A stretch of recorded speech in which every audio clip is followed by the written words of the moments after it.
प्रीति अध्यापिका हूँ from Saraswati group of education. How are you? Fine. Now student already हमने हमारा चैप्टर नंबर 4 कोयल की बोली उसे कंप्लीट कर लिया है और हमने उसके क्वेश्चन आंसर भी डन कर लिए हैं। राइट। आज के सेशन में हम लोग हमारी पाठमाला का वर्क कंप्लीट करेंगे। तो क्वेश्चन नंबर 4 से हम लोग शुरू करेंगे कि क्वेश्चन नंबर 4 में क्या था और मैं आप लोगों को इसका एक वीडियो दिखाऊंगी पीपीटी थ्रू और उसमें सारे आंसर आप लोगों को मिल जाएंगे। राइट। तो स्टूडेंट सबसे पहले हम लोग हमारी पाठमाला का जो वर्क है पेज नंबर 27, 28 और 29 और 30 राइट उसका एक वीडियो देखते हैं, फिर मैं आप लोगों को थोड़ी सी बातें एक्सप्लेन करूंगी। राइट। तो देखते हैं हम हमारा वीडियो। अंकुर भाग 4 हिंदी हमारी अंकुर पाठमाला यानी कि हमारी बड़ी टेक्स्ट बुक उसमें चैप्टर नंबर 4 कोयल की बोली। आज हम क्या करेंगे? चैप्टर नंबर 4 कोयल की बोली जो पाठमाला का वर्क है वो आज मैं आप लोगों को इसमें कराऊंगी। तो उसमें सबसे पहले क्या है? क्वेश्चन नंबर 4 वाक्य पढ़िए और काव्य पंक्ति कविता में से चुनकर लिखिए।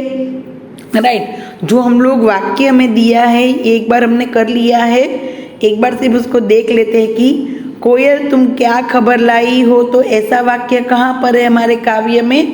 एक बार वापस कर लेते हैं। तो कोयल कोयल यह बतलाना क्या संदेशा लाई हो, ऐसा इस काव्य की पंक्ति में कहा गया है। हमें क्या करना है कि हमें यहाँ पर हमें जो वाक्य दी है वो समझूती के अनुसार वाक्य दिया है। हमें उसकी काव्य पंक्ति में से ढूंढकर लिखनी है। दूसरा वाक्य देखते हैं। कोयल तुम बहुत अच्छी हो और हमेशा अपनी माँ की बात मानती हो, ऐसा कहाँ पर लिखा है? हो। राइट। यहाँ पर हो है। बहुत भली हो तुमने माँ की बात सदा ही मानी है, तो ऐसा इस काव्य पंक्ति में लिखा है। नाउ थर्ड वाला देखते हैं। कोयल तुम यह बताओ कि तुम क्या गाती हो और किसे बुलाती हो। तो क्या गाती हो किसे बुलाती बतला दो कोयल रानी। ये सारी काव्य पंक्तियां है जो हमें यह अर्थ समझाती है। राइट। नाउ देखते हैं नेक्स्ट हमारी भाषा संसार हमारी बुक के पाठमाला का वर्क। सबसे पहले उसमें क्या है कि तुक वाले शब्दों का मिलान कीजिए। तुक वाले शब्द यानी कि क्या? सबसे पहले तो हमें इसको हम लोग थोड़ी देर के लिए रब कर देते हैं, छुपा देते हैं। राइट। तो सबसे पहले तो तुक वाले शब्द यानी कि क्या, ये हमें पता होना चाहिए। तो तुक वाले शब्द यानी कि जिस राइमिंग्स वर्ड हमारी जो शब्द होते हैं उसका उच्चारण एक समान हो उसे तुक वाले शब्द कहते हैं। जैसे कि गाती, तो ऐसा उच्चारण आपको कहाँ पर दिखाई दे रहा है? यस, लाती। गाती तो लाती। राइट। गाती तो लाती। फिर है बोली, बोली तो डोली। डाली तो माली। पानी तो नानी। देखो शब्द अलग है पर उसका उच्चारण एक समान हो रहा है। भली तो नली। राइट। तो हमें क्या याद रखना है कि एक समान उच्चारण हो। गाती, लाती, बोली, डोली, डाली, माली, पानी, नानी, भली, नली। राइट। इन दोनों का उच्चारण देखिए, इन दोनों का उच्चारण देखिए, इन दोनों का उच्चारण देखिए। तो कैसा है? एक समान उच्चारण है। कैसा है? एक समान। तो जिसका उच्चारण देखो यहाँ पर ग और यहाँ पर ल है तो कोई बात नहीं, पर आ की मात्रा इसमें हमें दिखाई दे रही है। राइट। तो इसमें भी ओ की मात्रा दिखाई दे रही है। राइट। इसमें आ की मात्रा, इसमें ओ की मात्रा दिखाई दे रही है। तो ये तुक वाले शब्द हुए। राइट। गाती तो लाती, बोली तो डोली, डाली तो माली, पानी तो नानी और भली तो नली। राइट। नाउ क्वेश्चन नंबर 2 देखते हैं। विशेषण चुनिए और विशेषण विशेष्य के जोड़े बनाइए। तो विशेष्य यानी कि संज्ञा, कोई भी नाम, कोयल, बोली, धरती, माँ, सारे नाम है। अभी देखिए हम लोग क्या करते हैं कि सबसे पहले तो संज्ञा या सर्वनाम की विशेषता बताने वाले शब्द को क्या कहते हैं? विशेषण। जैसे कि कोयल, पर कैसी कोयल? काली कोयल। कैसी कोयल? काली कोयल। फिर बोली तो मीठी बोली, कड़वी बोली, अच्छी बोली, सुंदर बोली, कोई भी विशेषण हम लोग लगा सकते हैं। धरती तो सुंदर धरती, स्वच्छ धरती, बड़ी धरती। राइट। कुछ भी विशेषता शब्द हम लोग यहाँ पर लगा सकते हैं। माँ, माँ, प्यारी माँ, अच्छी माँ, बहुत सारे विशेषण शब्द हम लोग लगा सकते हैं। राइट। हमारी बुक में कौन कौन से है, हमारी काव्य में कौन कौन से विशेषण है, उसको एक बार देखते हैं। विशेषण जैसे कि मैंने कहा आप लोग कोई भी लगा सकते हैं। राइट। काली कोयल, मीठी बोली, प्यासी धरती, भली माँ। हमने ये विशेषण है वो किसके अनुसार लगाए हैं? हमारी जो पाठमाला में हमारा जो काव्य है उसके अनुसार ये विशेषण लगाए हैं। राइट। तो ये था हमारा विशेषण का टॉपिक जो हमने बहुत बार कर लिया है। विशेषण हम लोग कोई भी लगा सकते हैं। राइट। पर हमने यहाँ पर पाठ में जो विशेषण शब्द दिए हैं उसको लगाया है। राइट। काली कोयल, मीठी बोली, प्यासी धरती, भली माँ। नाउ क्वेश्चन नंबर 3 देखो। निम्नलिखित शब्दों से भाववाचक संज्ञा बनाइए।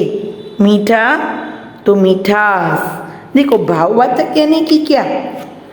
सबसे पहले तो ये प्रश्न होता है कि भाववाचक किसे कहते हैं?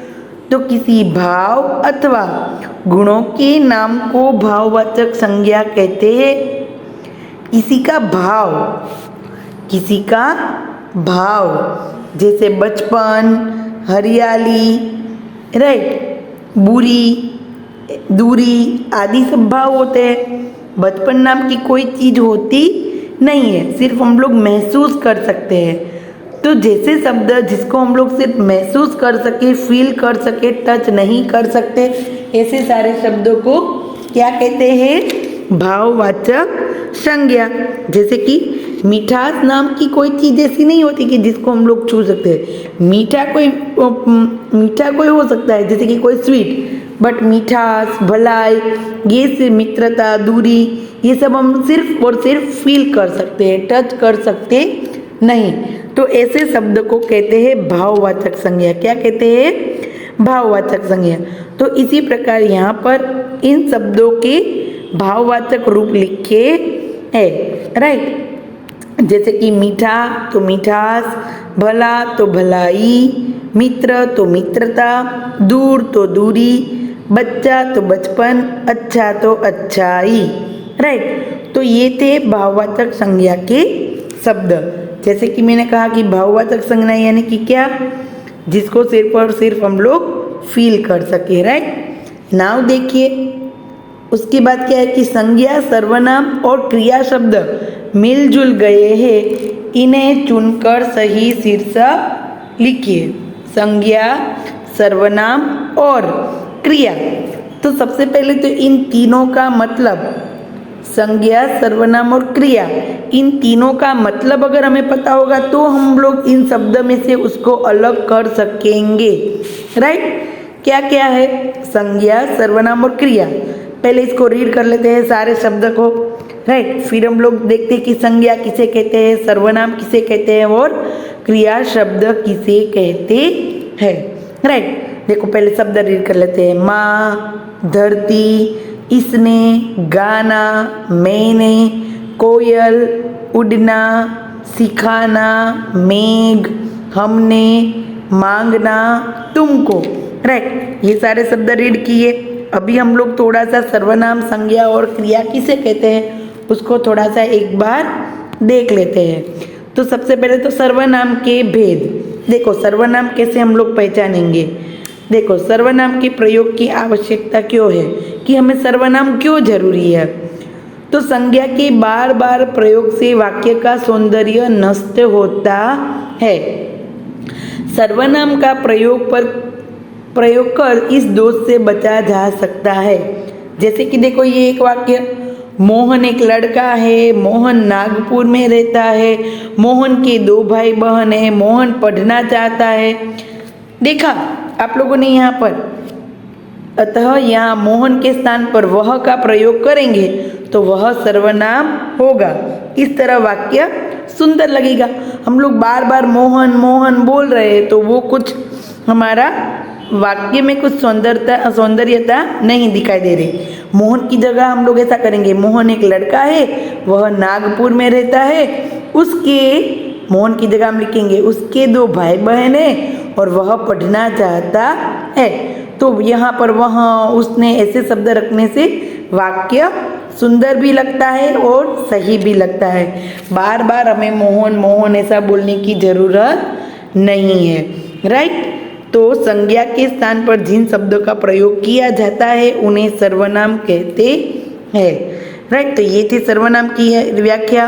तो ये हमें याद रखना है, नाम की जगह पर, राइट। अभी देखिए संज्ञा और क्रिया किसे कहते हैं। तो संज्ञा यानी कि कोई भी नाम, किसी प्राणी, वस्तु, स्थान या भाव के नाम को संज्ञा कहते हैं, राइट। देखो हमने 3 चीजें सीखनी है। सर्वनाम जो हमने सीखा, जो नाम की जगह पर होता है उसे सर्वनाम। संज्ञा वस्तु या तो प्राणी, किसी का भी नाम हो उसे संज्ञा कहते हैं। क्रिया तो किसी काम का करना या होना बताने वाले शब्द को क्रिया कहते हैं, जैसे पढ़ना, लिखना, होना आदि, राइट। किसी काम का करना या होना बताने वाले शब्द को क्रिया कहते हैं, राइट। जो भी क्रिया हम लोग करते हैं ना उसको क्रिया शब्द कहते हैं, राइट। अभी तीनों की डेफिनेशन हमें मिल गई, अभी हम लोग इसको अलग करते हैं, राइट। यहाँ पर ये शब्द वापस मैंने लिखे हैं, माँ, धरती, इसने, गाना, मैंने, कोयल, उड़ना, सिखाना, मेघ, हमने, मांगना, तुमको, राइट। तो संज्ञा यानी कि सारे शब्द, माँ, धरती, कोयल, मेघ। सर्वनाम यानी कि इसने, मैंने, हमने, तुमको, ये नाम की जगह सारे शब्द लिए जाते हैं। फिर क्रिया तो जो भी कार्य करते हैं, उड़ने का, सीखने का, मांगने का, गाने का, तो ये सारे क्रिया शब्द हुए, राइट। तो अगर हम 3 शब्दों के मीनिंग जानते होंगे, तीनों शब्द के अर्थ जानते होंगे, तो ही हमें ये सारे क्रिया शब्द, तो ही हम लोग इनको अलग कर सकते हैं, संज्ञा, सर्वनाम और क्रिया शब्द को, राइट। तो चाहे तो आप लोग इस वीडियो को वापस रिवाइज करके संज्ञा, सर्वनाम और क्रिया शब्द की परिभाषा वापस देख सकते हैं, राइट। नाउ स्टूडेंट, उसके बाद देखते हैं सतरंगी रचनात्मक गतिविधियाँ। अपना कलर बॉक्स निकालिए, जो जो रंग आपके पास है उनके नाम लिखिए, राइट। तो हम सबके पास कलर बॉक्स तो होता ही है, राइट। अगर नहीं है तो हम लोग हमारी जो हमारा कोई भी कलर के नेम, हरा, फिर नीला, आसमानी, राइट, पीला, काला, लाल, ये सारे शब्द, रंगों के नाम यहाँ पर हिंदी में लिखने हैं। डन, ये वर्क आप लोगों को खुद को करना है। नाउ उसके बाद क्वेश्चन नंबर 2, अपने मनपसंद पक्षियों के चित्र यहाँ चिपकाइए, उनके नीचे नाम लिखिए। जैसे कि देखो एक पिक्चर में दिया है तोते का चित्र और यहाँ पर लिखा है तोता। यहाँ पर कबूतर का चित्र लगा पर लिख सकते हैं कबूतर, फिर मोर, गोरैया, राइट, बतख। हम चाहे हमारे जो भी जितने भी पक्षी आप लोगों को पता हो, कोयल, तो उनको उनकी पिक्चर यहाँ पर चिपका सकते हैं, और नहीं तो ड्रॉ भी कर सकते हैं, किसी का ड्राइंग अच्छा है तो। और फिर हम लोग को उसके नाम लिखने हैं, राइट। तो ये था क्वेश्चन नंबर 2 सतरंगी रचनात्मक गतिविधियों का। नाउ देखते हैं नेक्स्ट क्वेश्चन नंबर 3, कोयल चिड़ियों की रानी है, तो चित्र चिपकाइए और नाम लिखिए। तो चित्र भी चिपकाने हैं और उनके नाम भी लिखने हैं। कोयल चिड़ियों की रानी कही जाती है, वैसे ही पक्षियों का राजा किसे कहते हैं? यस, गरुड़ को किसे कहते हैं? पक्षियों का राजा है गरुड़। तो हमें उसका चित्र भी चिपकाना है और उसका नाम भी लिखना है। पक्षियों का राजा गरुड़। पशुओं का राजा शेर। हम तो जानते ही है कि जंगल का राजा कौन है? शेर। पशु यानी कि एनिमल। तो पक्षियों की रानी होती है कोयल, पर पक्षियों का राजा होता है गरुड़। फिर पशुओं का राजा होता है काऊ, यहाँ पर का नहीं लिखा। पशुओं का राजा होता है शेर। फलों का राजा होता है आम। आम फलों का राजा होता है। फिर फलों की रानी लीची। लीची को फलों की रानी कहा जाता है। फिर फूलों का राजा तो गुलाब। गुलाब को फूलों का राजा कहा जाता है, राइट। तो ये सारी थोड़ी सी जनरल नॉलेज की चीज़ें थी जो हमने देखी। तो सतरंगी रचनात्मक गतिविधियाँ में क्रिएटिव कुछ वर्क होता है जो आप लोगों को खुद को करना होता है। तो आप लोगों को इसमें इस पशुओं यहाँ पर जो जो नाम दिए उसके पिक्चर आप लोगों को चिपकाने हैं, राइट। और ये भी याद रखना है कि पक्षियों का राजा कौन है, पशुओं का राजा कौन है। डन। तो स्टूडेंट यहाँ पर ये हमारा पाठमाला का वर्क था वो कंप्लीट होता है। Okay student, thank you. तो स्टूडेंट देखा आपने, समझ में आया कि संज्ञा क्या है, सर्वनाम क्या है और क्रिया क्या है। हमारे जो इम्पोर्टेंट टॉपिक थे वो थे संज्ञा यानी कि कोई भी नाम, फिर था सर्वनाम। तो सर्वनाम यानी कि जो नाम की जगह पर हम लेते हैं वो, राइट। नाम की जगह लेने वाला शब्द। फिर हमने उसके बाद क्या था? क्रिया। तो क्रिया यानी कि कोई भी कार्य। क्या होगा? क्रिया यानी कि कोई भी कार्य। डन। तो ये थे संज्ञा, सर्वनाम और क्रिया शब्द।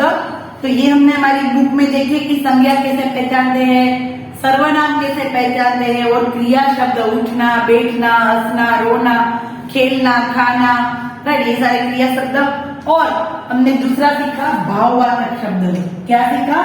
भाववाचक। तो भाववाचक यानी कि जैसे मैंने बताया सिर्फ और सिर्फ हम लोग उसको फील कर सकते हैं, टच कर सकते नहीं। जैसे कि भाववाचक, राइट। भाववाचक में क्या होगा? हंसना, खेलना, बचपन, हरियाली। तो बचपन नाम की कोई चीजें नहीं होती, राइट। बचपन, तो बचपन नाम की कोई चीज नहीं होती, पर हम लोग ऐसे उसे सिर्फ महसूस कर सकते हैं। तो जिसको ही हम लोग सिर्फ महसूस कर सकते हैं, फील कर सकते, सिर्फ उसको टच नहीं कर सकते, ऐसे सारे शब्द होते हैं भाववाचक शब्द, राइट। फिर विशेषण और विशेष्य, ये तो हमने बहुत बार कर लिया है कि जो शब्द संज्ञा की विशेषता बताते हैं उसे विशेषण कहते हैं। जैसे कि लाल, लंबा, सुंदर, मीठा। जैसे कि हमने बहुत बार किया कि विशेषण कोई भी हो सकते हैं, राइट। कोई भी शब्द संज्ञा है, कोई भी नाम है, तो उसका विशेषण कई होते हैं। जैसे कि हमने एक बार किया था कि अंगूर। क्या होगा? अंगूर। तो अंगूर कैसे हो सकते हैं? काले अंगूर, हरे अंगूर, बड़े अंगूर, फिर छोटे अंगूर, या तो फिर मीठे अंगूर, खट्टे अंगूर।